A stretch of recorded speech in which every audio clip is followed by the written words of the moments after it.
Gary Campbell is literally a pillar of the community. He goes out of his way to get people to places, get cards to people in ways that go above and beyond. I think it's hard to really define Gary's role in the Scottish Magic community. I'm not sure Magic would exist in the same way that it does now. I think actually definitely it wouldn't without what he did to form the community. When Gary became the GP champion, my hands were up in the air. It was complete unadulterated, unreserved, like emotional happiness. It was generally one of the highlights of my life so far, and it's not something that happened to me, it's something that happened to Gary because of how he's touched me and everyone else.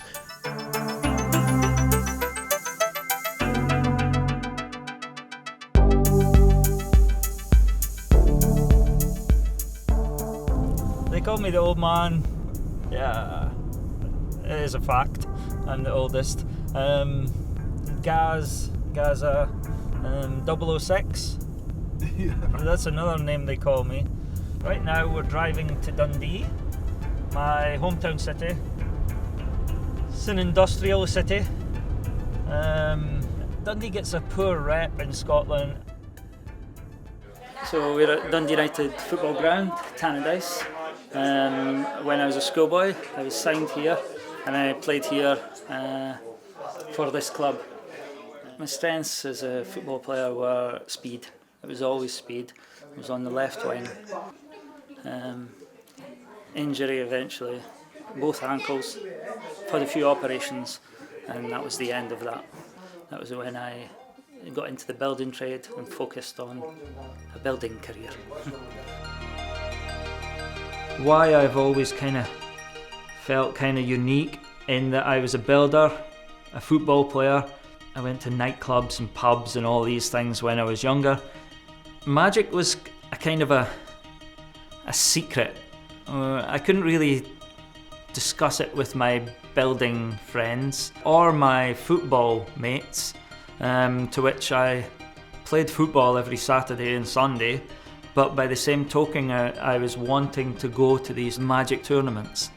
And I knew the clash was coming, and sometimes I wouldn't go to the football until one day the tournament was in one of the local bars, and after the football team had finished, they came to the bar. I tried to hide my head, I tried to turn the table around, and I knew it was just a matter of time. Once I was outed to the football team and all my builder friends, eventually I decided to go the Magic route, and I was much happier. And the guys are still all my friends, and they know what I do. So we're in Dundee in Scotland. This is Highlander Games. Would you like to come in?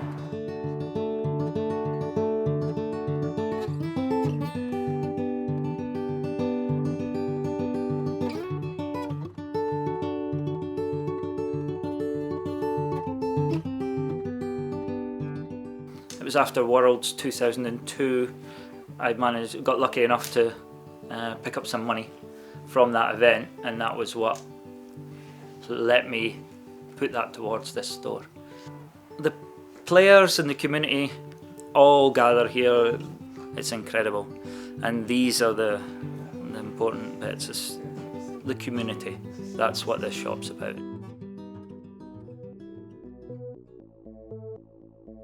Team Scotland in the World Magic Cup is the end goal for everybody in Scotland. Because we're such a close-knit community, I think we have the same kind of underdog syndrome that we have in national sports, where anytime we see a smaller team against a bigger team, we always want the smaller one to win. We're a place that when people come over here, they're like, oh, Scotland, yeah, I visited that part of England. And it's like, no. We're Scotland, and we'll show you that. We are not a country with a large number of gold or like platinum pros. Out of the history of the World Magic Cup, I think we probably have the strongest records over an extended period of time. The sum of the whole is greater than the individual parts. Okay, definitely other. If I imagine starting strong in the first round of the World Magic Cup, I think it definitely involves me at some level Shuffling up the cards, I'll feel a bit nervous. Me drawing 7, looking up at my opponent, seeing him really struggle as he looks at his hand, whether to keep or not. And me look down and go, yeah, this is an easy one. I'll keep this. In the first round of the World Magic Cup, my ideal opponent would be an empty chair. Failing that, I would like that most of the decisions in the early rounds of my tournaments are quite straightforward. I like to avoid complicated decisions and the chance for mistakes as long as possible.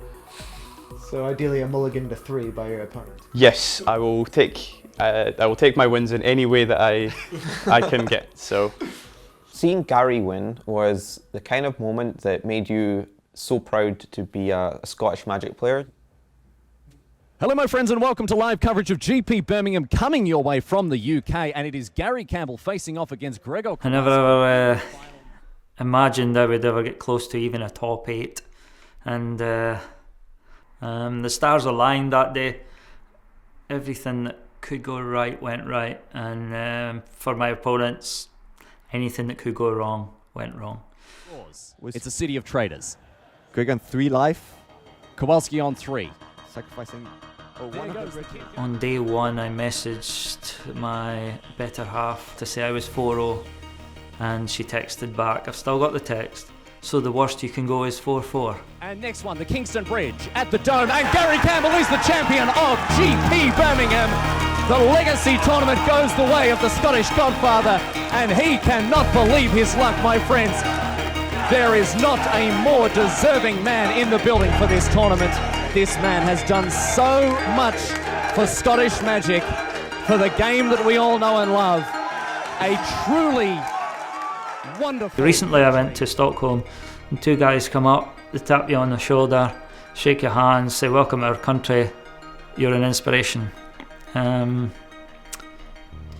It doesn't feel real that I won that GP, and yeah, it's amazing. Just lucky. And you can see just how pleased the crowd are there. And here he is, here we he is going to meet the assembled hordes. Look at them go. They can't believe his luck. That's And the most beautiful. congratulations. That's the most It is. beautiful scene I've It seen is one of the after a most GP final. special moments I've ever seen in a GP. We've been doing this for years. Another friend, Craig Jones, told me that the previous oldest GP winner was an American,